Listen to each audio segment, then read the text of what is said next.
Josina, just watching practice today and Odell, what's your biggest takeaway?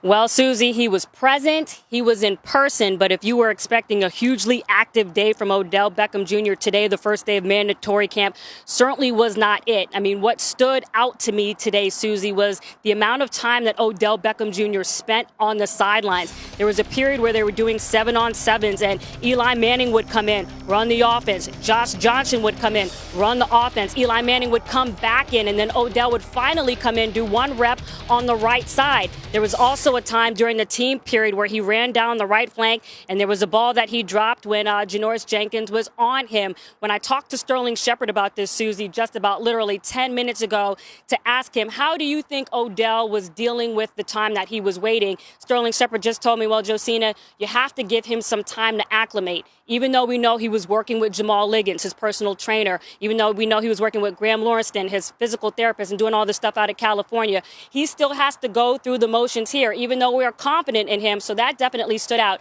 The other thing, Susie, was just all of the questions. I was peppering him on the reasons for his absence from OTAs. Even though they were voluntary, you ran that rip of sound right before you came to me. He had all the opportunity to give a direct answer just by saying no, and you heard different explanations. Well, you have to ask the people who do the contracts. My agent knows more about it than me. This is the first time I'm really going through it. But make no mistake, this is a year where he's going to make $1.8 million in this 2017 season when Antonio Brown is setting the bar of all wide receivers at $17 million on that APY. Julio Jones at 35.35, setting the bar with that guaranteed money at signing, and he is way off of that. So to say it bothers him, it seems somewhat so, because he never definitively said that wasn't the case.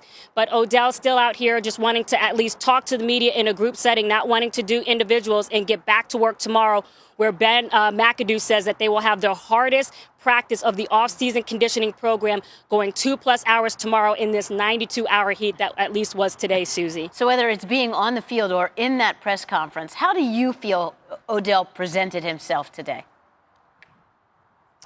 Well, I think at first he was definitely reflective. He wanted to get across that he was taking the time doing some work on his own, that he took some time to think about life, how the season ended. He also mentioned that in the playoff game against Green Bay. At one point, Susie, someone specifically asked him, how's your relationship with general manager Jerry Reese? And he said that everybody has the opportunity to evolve, and certainly him. So I think he was just trying to indicate that he has heard the words that Reese has said, that there are times when he needs to get the maturity game going in terms of what they expect from him as a leader from this organization, but at the same time trying to let everybody know that he's heard that and he's taken it in. And I would also say that he was somewhat evasive.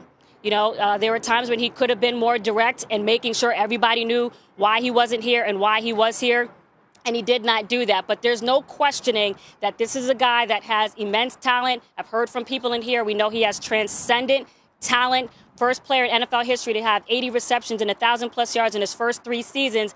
But at the same time, you also hear things like that. We just want to make sure he's reliable. We want to make sure we can count on him, and you don't have to add that but to the back of his name. And so the contract extension saga continues, Susie.